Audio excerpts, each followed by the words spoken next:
Bom dia, boa tarde, boa noite, bonjour, bonsoir. Aujourd'hui, on va de l'autre côté de la barrière parce qu'on va parler un petit peu de ce que j'observe avec mes élèves.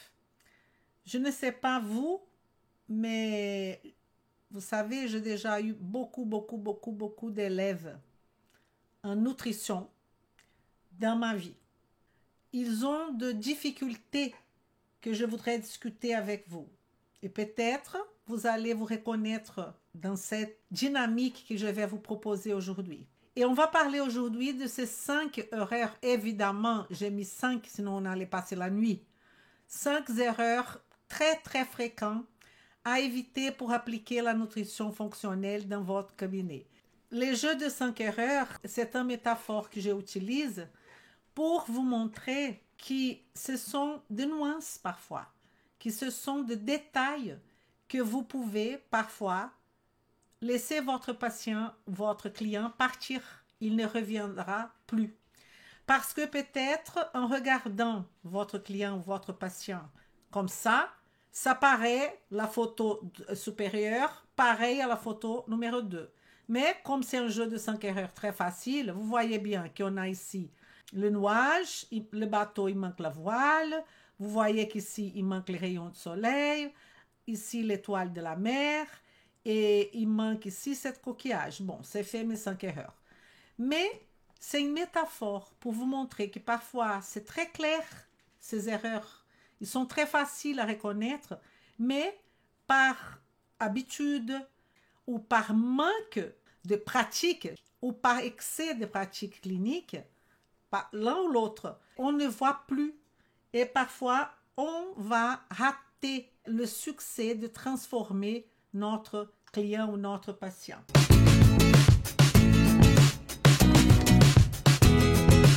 Vem comigo! On parle de qui quand on parle de professionnels de santé? Parce que cette proposition que je vous parle, elle est pour le professionnel de santé. Mais pour ce professionnel qui voulait savoir comment appliquer la nutrition fonctionnelle de A à Z pour transformer de vie. Mais la question qu'on va se poser aujourd'hui, c'est on parle de quel professionnel de santé? Qui est ce professionnel de santé? Donc, je vais faire un petit commentaire de cette liste de professionnels parce que cette liste-là que vous êtes en train de voir, c'est la liste de professionnels de santé qu'on a aujourd'hui dans l'Académie Marceau en train de faire la formation RT2. On a ça comme professionnel de santé. Mais quelle est la différence entre ce professionnel d'avant et ce professionnel d'aujourd'hui? Ça veut dire, le médecin par exemple. Le médecin, il est un médecin qui va devenir ce qu'on appelle un médecin fonctionnel. S'il va devenir un médecin fonctionnel, notre travail, c'est de lui montrer comment il va appliquer la nutrition fonctionnelle dans son cabinet. Et là, la différence, c'est que ce médecin, vous connaissez déjà l'arbre. Au sol, on a tout ce qui est modifiable. Qu'est-ce que serait comme modifiable? L'alimentation, la nutrition, l'hydratation, le sommeil, l'activité physique, les rapports de cette personne avec son travail, avec sa famille, avec la nature, tout ça, c'est ce qu'on appelle modifiable et qui c'est très difficile à changer, on le sait bien. Et c'est pour ça qu'on va offrir des techniques pour travailler avec chaque individu pour faire ça. Après, on va voir des signes et des symptômes de ce patient. Et à partir de ces signes et des symptômes, on va mettre le patient dans la matrice de la nutrition fonctionnelle et on va faire le lien de tous les nœuds biologiques, comme l'assimilation, l'énergie et tous les autres nœuds, pour comprendre l'étiologie du tableau clinique de ce patient en ce moment. En ce moment, on va comprendre pourquoi et comment. Et à partir de là, on va entamer un traitement en nutrition fonctionnelle et le médecin fonctionnel, il ne va pas utiliser le médicament seulement pour des choses qui sont aiguës, évidemment, et une fois qu'il a déjà fait son travail en nutrition fonctionnelle. Pourquoi? Parce que comme ça, ce médicament probablement va avoir un impact beaucoup plus important pour une période beaucoup plus courte. Je pense par exemple quelque chose qu'on peut éviter, qui sont tous les ols, les oméprazoles de la vie. Si on fait un travail comme ça, je pense aux antidiabétiques, je pense aux médicaments hypotensifs, évidemment, en sachant qu'un médecin, il est capable de faire un diagnostic pathologique, mais notre intérêt serait qu'il comprenne que ce diagnostic pathologique, c'est la fin de la ligne de son travail et non le début de la ligne du travail. Est-ce qu'il existe beaucoup de médecins fonctionnels? Aux États-Unis, énormément. En Europe, en Angleterre, en Allemagne, en France, petit pas.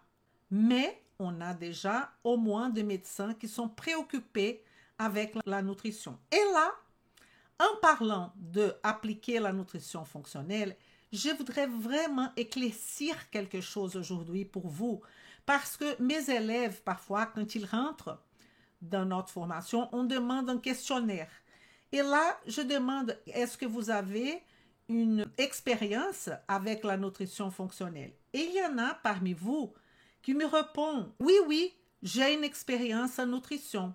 Attention, nutrition est totalement différente de nutrition fonctionnelle. On parle de choses qui ne sont pas le même concept. La nutrition vient du mot nutrire, en latin qui signifie nourrir. Dans cette nutrition, quand on va étudier la nutrition tout court, il y a la nutrition qui est un processus, la physiologie de la nutrition, où on va effectivement regarder les aspects métaboliques de la nutrition. Et il y a aussi la psychologie de la nutrition, où on va étudier, par exemple, les comportements alimentaires des gens. Mais la nutrition fonctionnelle n'est pas ça. Elle va utiliser cette nutrition que je viens de vous parler est un facteur. Parce que la grande question, c'est que dans la nutrition, ils appellent nutrition intégrative ou tout ce que vous voulez, vous allez étudier la vitamine B12, la vitamine B6, le zinc, tous les processus métaboliques, la glycolyse, la glycogénèse, la néoglycogénèse. OK, mais le problème n'est pas là.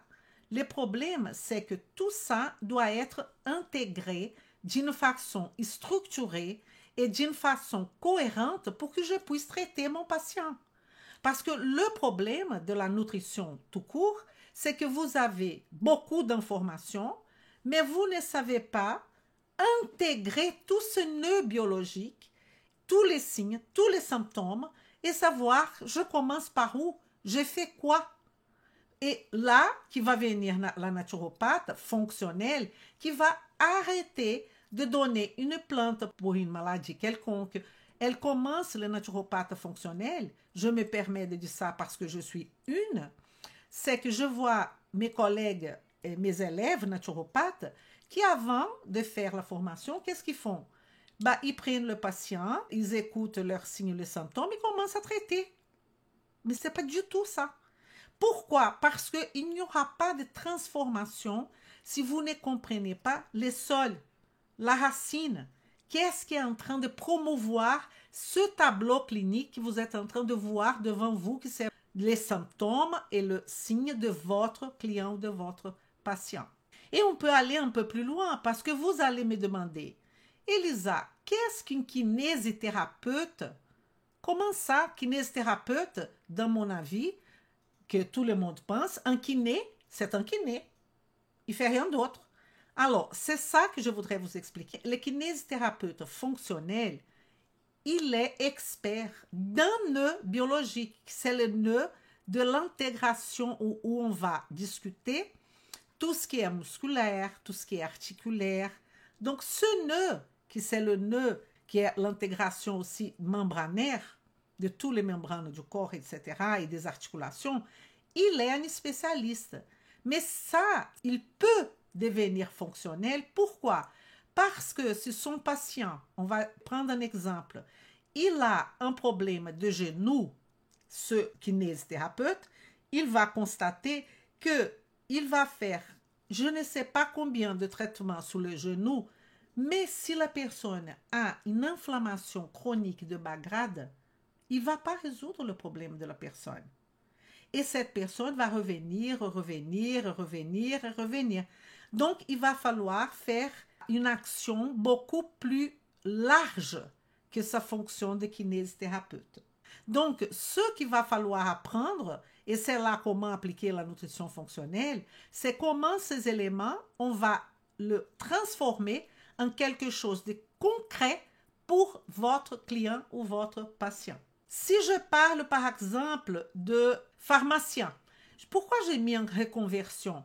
Parce qu'un pharmacien qui vend que de médicaments, il a déjà, ce pharmacien, les pharmaciens que j'ai, ils ont déjà un bagage de biochimie très important.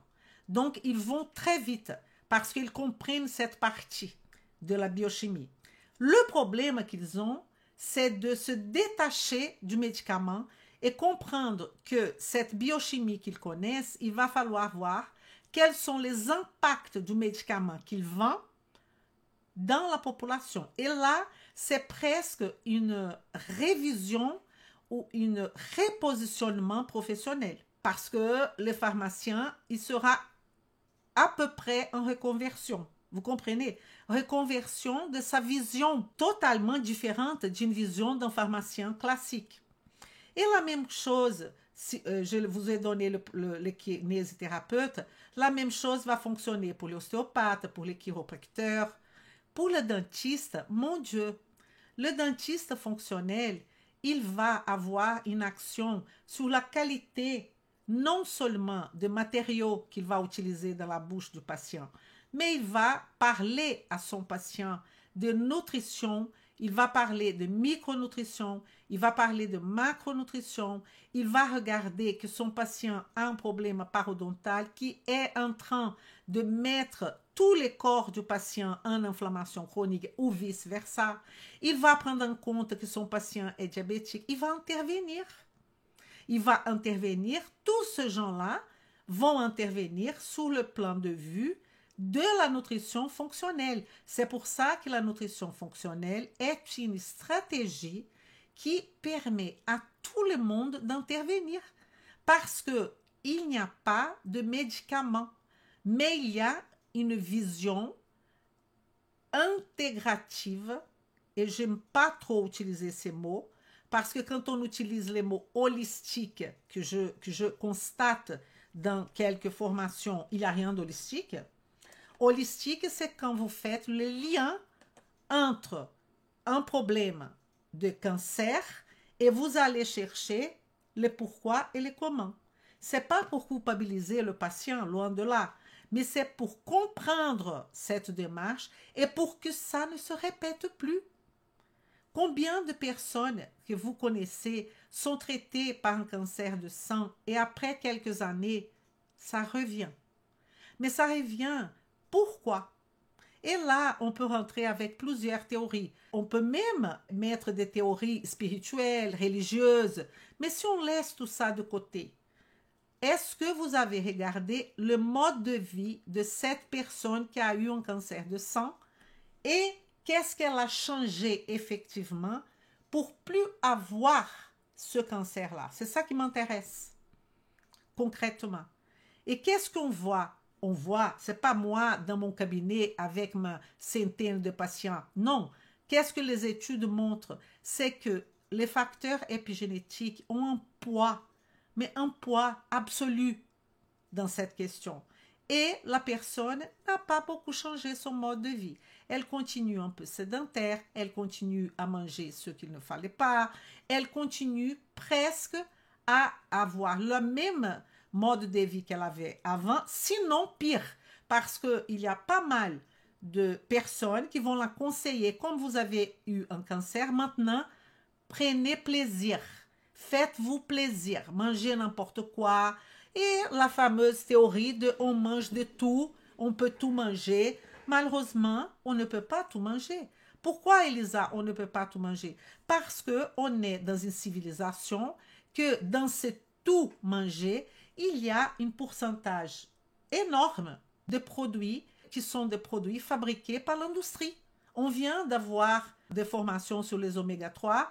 Je vous ai mis attentif à certaines choses et là, je reviens à la base. Et chaque personne mérite une alimentation, un mode de vie différente d'une autre personne. Parce que si vous prenez chez vous-même, vous prenez une amie à vous, vous prenez quelqu'un qui a le même âge, femme et femme, même âge, vous mangez la même chose, vous passez un mois en train de manger la même chose, vous allez voir que les organismes vont répondre de façon complètement différente. Il y a des gens qui vont manger la salade et vont avoir de la diarrhée. Il y en a d'autres qui vont manger la salade et qu'il va falloir manger le double.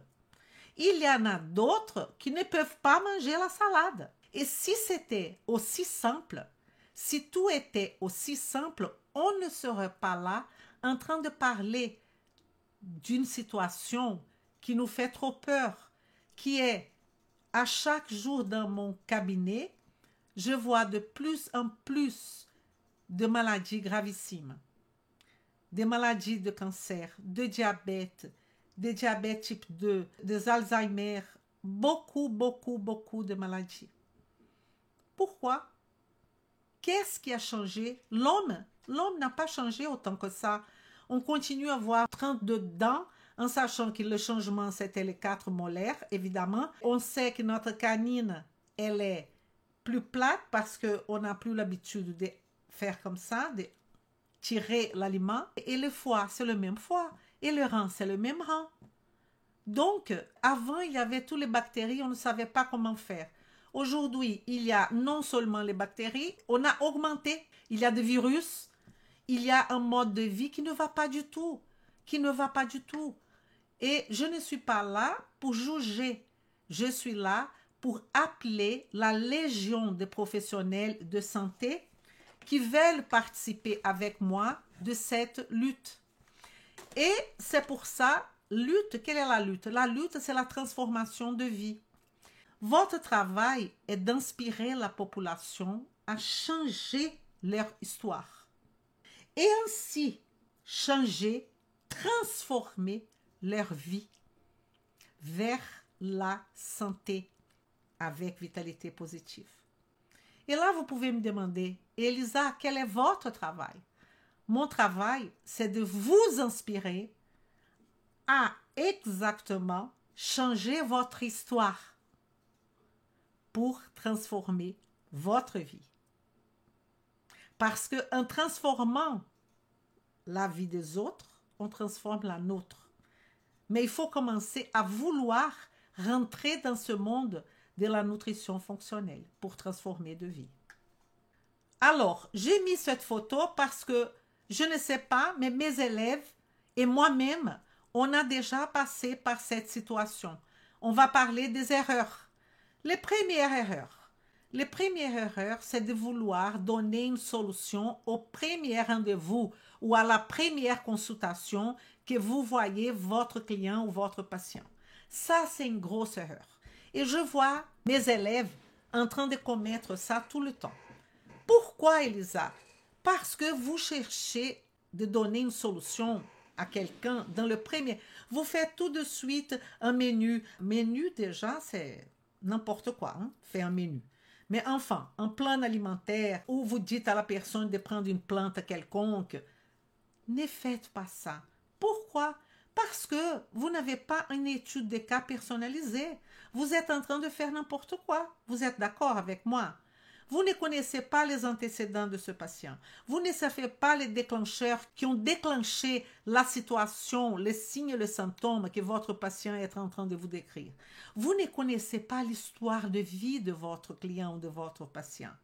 Le patient, il a besoin de partager son histoire, soit avec un dentiste, soit avec un sophrologue, soit avec un médecin. Il a besoin de partager son histoire. Vous êtes patient aussi parfois. Est-ce que vous n'avez pas besoin de partager votre histoire? Je suis allée faire un massage avec un professionnel et je demandais un massage lymphatique. Elle me met tout de suite dans la table et elle commence à faire. Elle ne m'a pas demandé quoi que ce soit, mon Dieu. Pourquoi, madame, vous voulez un massage lymphatique? Parce que peut-être le massage lymphatique n'est pas le plus indiqué pour moi. Et comme les autres, ça serait pareil. Et donc, les gens se frustrent. C'est une frustration à chaque fois qu'on voit un professionnel de santé. Je ne veux pas être méchante. Je ne veux pas critiquer pour critiquer. C'est une critique avec amour. Mais vous, vous faites partie de cette constellation de professionnels de santé. Vous me dites si j'ai tort. Quand on rencontre quelqu'un qui va prendre en compte nos antécédents, les déclencheurs, faire une alliance thérapeutique, on aime cette personne et on ne la laisse plus jamais. Elle devient une référence. Et c'est ça notre proposition, que vous devenez une référence. Deuxième erreur, on va parler un peu de vous et de la médecine traditionnelle. Donc, j'ai mis ma petite arbre ici pour vous rappeler que dans le sol, on a tous les modifiables. Si la personne elle ne lit pas, c'est pas grave. C'est qu'une représentation de l'arbre pour vous dire que si vous travaillez là-haut, qui travaille là-haut? J'ai mis cardiologue, j'ai mis urologue, j'ai mis que le médecin, mais c'est faux. Parce qu'en fait, tous les thérapeutes qui, à partir du moment qui sont « j'ai un problème de sommeil », la personne commence déjà à donner une plante, à penser à la mélatonine. Oh, oh, oh! Non! Déjà, votre patient a un problème de sommeil, je vais vous poser une question. Pourquoi il a un problème de sommeil? Quels sont les impacts psychiques qu'il vit en ce moment? Qu'est-ce qui se passait avec lui? Est-ce qu'il y a un déclencheur? Est-ce qu'il a perdu son boulot? Est-ce qu'il a perdu son mari? Est-ce que quelqu'un est décédé? Pourquoi il a un problème de sommeil? Premièrement. Deuxièmement, est-ce qu'il a une bonne hygiène de vie pour son âge? Et qu'est-ce que je vois normalement? La personne balance l'hygiène de vie à la personne et elle ne sait même pas s'il avait ou pas, parce qu'il va falloir composer cette hygiène de vie avec la réalité de votre client ou de votre patient. Il n'y a pas un livre écrit « Hygiène de vie pour le sommeil » et vous copiez et vous balancez à tous les patients. Ça ne va pas marcher. Parce que, par exemple, votre patient est une infirmière, ok, ou est un professionnel qui fait le fameux 3-8, qui travaille dans l'usine. Et là, vous allez faire quoi? Je vous pose la question. Donc, vous comprenez qu'il faut connaître, savoir vraiment si vous voulez résoudre le problème du patient et qu'il ne part pas. Alors, on a deux choses dans cette dynamique que je suis en train de faire ici. On veut amener le patient à sa vitalité positive parce que c'est ça notre plaisir, notre travail. Mais ce n'est pas que ça. Vous ne devenez pas une référence si vous n'êtes pas capable de résoudre des questions difficiles. Parce que facile, tout le monde est capable. Même le voisin. OK? Vous savez que tout le monde, et là je dis presque 100% de la population, a une opinion sur l'alimentation, a une opinion sur la nutrition, a une opinion, et ça c'est le pire, sur la supplémentation. Prenez la vitamine D, achetez du magnésium, faites je ne sais pas quoi. Tous ont une opinion. Mais qui est le professionnel? Est-ce que vous êtes un professionnel vraiment qui va résoudre des problèmes que les autres n'arrivent pas à résoudre? C'est ça ma question. Parce que c'est comme ça qu'Elisa est devenue une référence. Excusez-moi de vous dire ça, hein? Mais ce n'est pas ça la question. La question est que comme une étrangère qui parle mal le français, qui fait beaucoup de fautes en français, arrive sans pouvoir exercer sa profession, il faut bien comprendre ça. Je suis interdite d'être chirurgien dentiste en France. Il n'y a pas de logique. Comment je suis devenue une référence? En utilisant la nutrition fonctionnelle. Vous pouvez me croire. Et d'autres éléments. Donc, qu'est-ce qu'il y a aussi dans la part de tous les professionnels de santé un manque d'organisation. La stratégie n'est pas trop claire. Vous posez énormément de questions, vous passez un temps absurde avec le client, mais vous ne savez pas après comment appliquer. Il n'y a pas d'organisation. Vous avez besoin d'une organisation. Vous avez besoin que vos stratégies soient plus claires. Comment j'applique cette nutrition fonctionnelle de A à Z? Vous comprenez mon objectif? Je ne peux pas changer le monde toute seule. Si vous êtes une personne qui va me connaître aujourd'hui, il n'y a pas de problème. Regardez mon travail depuis 2014 sur YouTube. Nous sommes quand même en 2022. Regardez tout ce que j'offre et vous allez voir quelles sont mes intentions. Il n'y a pas de problème. Troisième, demandez des analyses complémentaires tout de suite. Là, je m'explique parce que si vous savez analyser des examens, des bilans sanguins, probablement il y a un médecin en train de se dire, elle rigole ou quoi? Elle est en train de me dire que je ne sais pas analyser et que je ne peux pas faire des analyses complémentaires. Évidemment que je ne suis pas en train de vous dire ça. Je suis en train de vous dire que ne demandez pas des analyses complémentaires en nutrition fonctionnelle si vous ne savez pas les analyser. Le médecin, il a un regard, on a déjà parlé du gamma-GT, n'est-ce pas? Pour ceux qui n'ont pas vu notre cours sur la stéatose hépatique avec le regard de la nutrition fonctionnelle, je vous invite à le faire. Parce que là, on a parlé pas mal d'examens complémentaires, n'est-ce pas? On a DALAT, DASAT, gamma-GT. Le médecin, il fait ça. Mais il a un regard médecin allopathique. Il n'a pas un regard médecin fonctionnel. Parce que s'il y avait ce regard-là, il aurait demandé à côté l'index OMA pour ce patient, il aurait regardé l'insulinémie de ce patient, il aurait regardé aussi le stress oxydatif de ce patient. J'essaie d'être le plus clair possible. Donc, si vous n'êtes pas médecin, mais vous rentrez dans tout l'autre cas de figure en train de professionnel de santé, ne demandez pas des analyses si vous ne savez pas analyser. Parce que l'analyse dans la nutrition fonctionnelle, la personne, elle cherche d'être dans la fourchette qu'on appelle la fourchette normale, qui est entre, exemple, 30 et 200 pour la ferritine. Vous pensez vraiment qu'une personne qui a 100 ou 200 de ferritine est pareille à une personne qui a 35? Vous pensez vraiment ça? Et ça, c'est dans la fourchette de la normalité. Mais le problème, c'est que vous n'avez pas d'information sur les valeurs optimales. Donc, demander l'analyse, elle a une importance. Pourquoi? L'importance de l'analyse dans la nutrition fonctionnelle, je répète, c'est la confirmation ou pas de votre hypothèse de diagnostic nutritionnel. Donc, il faut que vous aurez beaucoup d'expérience en termes de imaginer qu'est-ce que ce patient a, l'étiologie de sa problématique. Et là, si vous savez analyser, évidemment que vous allez demander, évidemment. Mais si vous ne savez pas analyser, ne faites pas ça. Alors, comment je commence, Elisa? Vous commencez par analysant les examens qui sont demandés par le médecin. Vous ne demandez rien du tout. Le médecin, il a déjà demandé les analyses. Vous allez apprendre à regarder les analyses médicales. Et là, vous allez retirer beaucoup d'informations très importantes. Évidemment, associées aux antécédents personnels, aux antécédents familiaux de votre client ou de votre patient, de maladies, des étiquettes qu'il a déjà.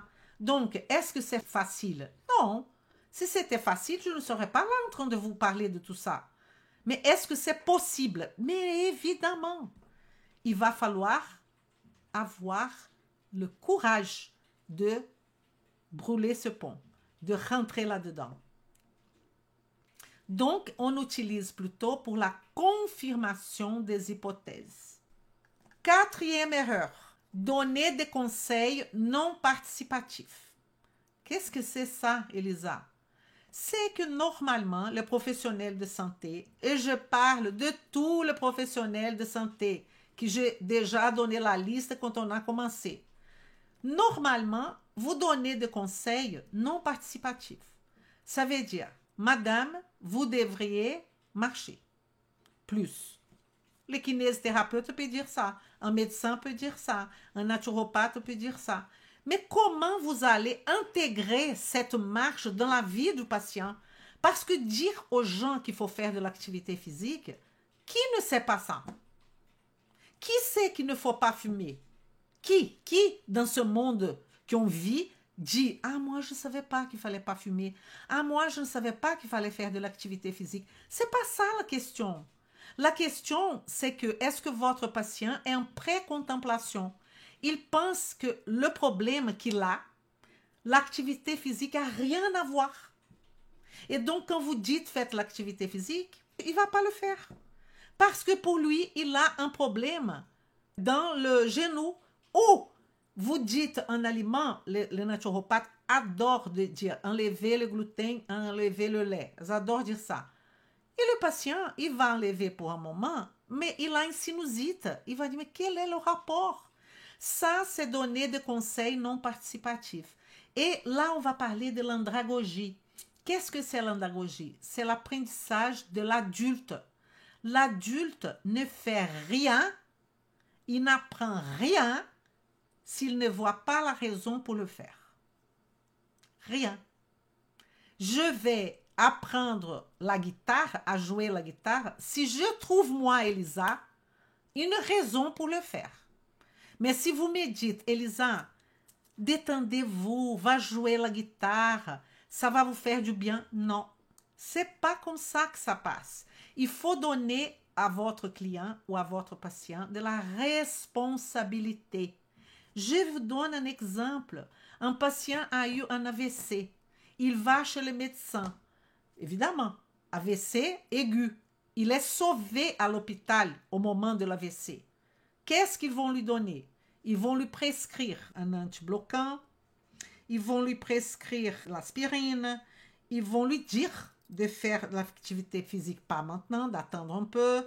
Ils vont lui dire d'améliorer son alimentation. Et ils vont lui donner parfois aussi d'autres médicaments, même pour un IPP. N'est-ce pas?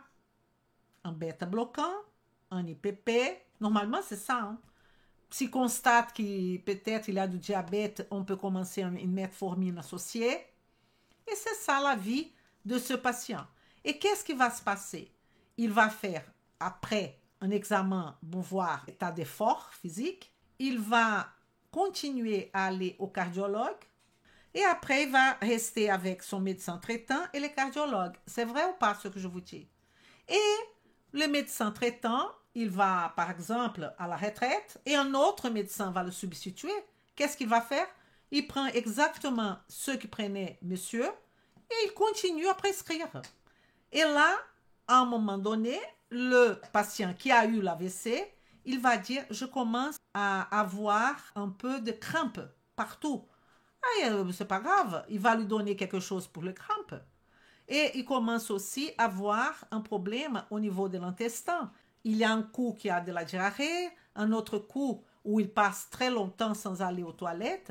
Et il va lui donner un médicament pour que ça passe. C'est où la responsabilité du patient? Qu'est-ce qu'il a changé en termes de son mode de vie? Qu'est-ce qu'il a fait? Pourquoi il a eu cet AVC? Parce que c'est lui qui a construit son AVC. Et je ne parle pas ni de Marie, ni de Paul. Sommes nous qui construisons nos AVC, nos cancers. Pourquoi? Parce que la cellule, je vais dire ça avec tout mon amour, c'est que notre corps, il ne fait pas la distinction entre maladie et santé. Le corps, c'est pas ça son langage. Son langage, c'est quel est l'ordre que nos cellules ont donné au noyau de ces cellules-là à faire. S'il y a eu un ordre et qui donne l'ordre? Nous, parce que nous sommes responsables pour nos maladies. Parce que les cellules, elles vont recevoir des ordres de faire A ou B. Elle fait une inflammation parce que le corps, à un moment donné, a donné l'ordre de faire une inflammation. Et heureusement, Parce que le corps a donné une inflammation, parce que l'inflammation, c'est une réponse immunitaire. Le problème, c'est que le corps continue à donner cet ordre sans cesse. Et qui est en train de faire ça? Nous.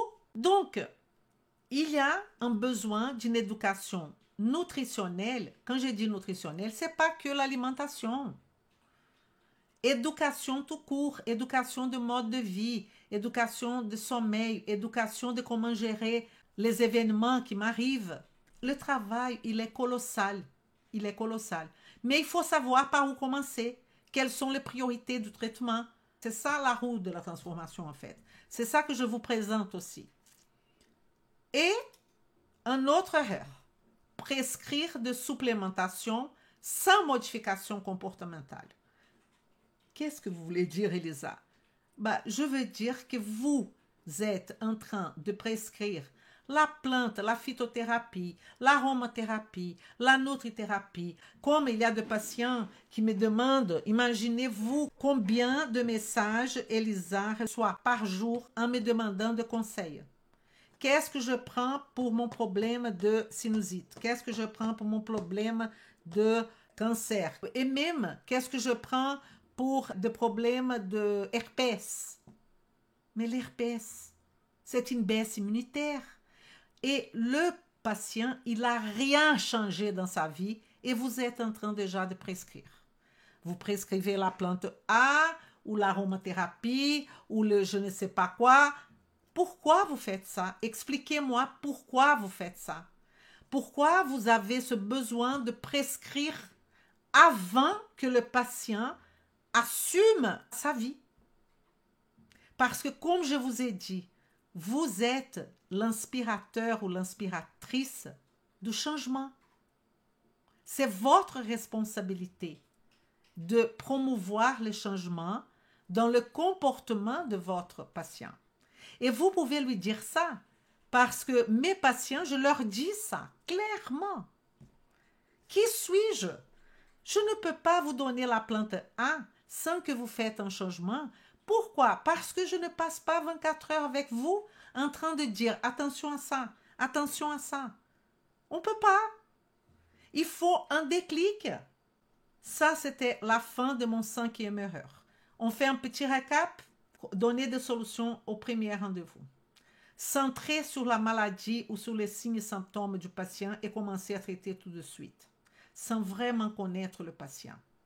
Demandez des analyses complémentaires si vous ne savez pas faire. Donnez des conseils non participatifs. Faites ça, sans donner comment je vais faire ça, professionnel de santé. Je travaille de 8 heures du matin à 20 heures. Vous voulez que je fasse la... Donc, il va falloir prendre en main ce patient. Il va falloir lui montrer qu'il y a des choix à faire. Et pas tout simplement lui imposer ça et après dire, vous ne faites rien de ce que je vous dis. Est-ce que vous, là, de l'autre côté, vous faites tout ce qu'il fallait faire? Est-ce qu'Elisa fait tout ce qu'il faut faire? Ah non, je suis loin de là. J'ai mes hauts et mes bas. Je suis toujours dans la quête de la santé. J'ai de la santé. Mais je suis toujours dans la quête de faire mieux. Parfois, je suis stressée. Parfois, je dors trop tard. Un être humain, comme tout le monde. N'est-ce pas? Et prescrire pour prescrire. Ça aussi, c'est absurde. Les pharmaciens, normalement, ils sont propriétaires de leur pharmacie. Donc, ils peuvent commencer un service de nutrition fonctionnelle. Ils vont suivre les ordres de médecins, évidemment. Ils ne vont pas dire, non, monsieur, vous n'allez pas prendre ce médicament. Non. Mais ils peuvent, à côté, faire un travail de nutrition fonctionnelle et changer le regard du patient. Ça, ils peuvent. Ça, c'est possible. Et si ce patient décide de changer de médecin, il a son droit de changer. Le problème, c'est que le système français, c'est très compliqué pour changer de médecin et tout ça. Et c'est pour ça que je vous invite, médecins. C'est une bataille la plus dure possible que j'affronte. Sont les médecins. J'en ai. Mais ils ne sont pas beaucoup, je vous avoue. Parce qu'ils gagnent leur vie de leur façon, tout mon respect. Mais c'est beaucoup de questionnements personnels pour les médecins parfois. Il faut se mettre énormément en question. comme c'est le cas de pharmacien. Peut-être les autres professions, les chiropracteurs et tout ça, c'est pas que c'est plus facile, mais c'est moins de contradiction avec ce qu'ils font, c'est sûr. Ok, je vous souhaite une excellente soirée et avec mon cœur, vem comigo, professionnel de santé. À bientôt. Au revoir. Vem comigo.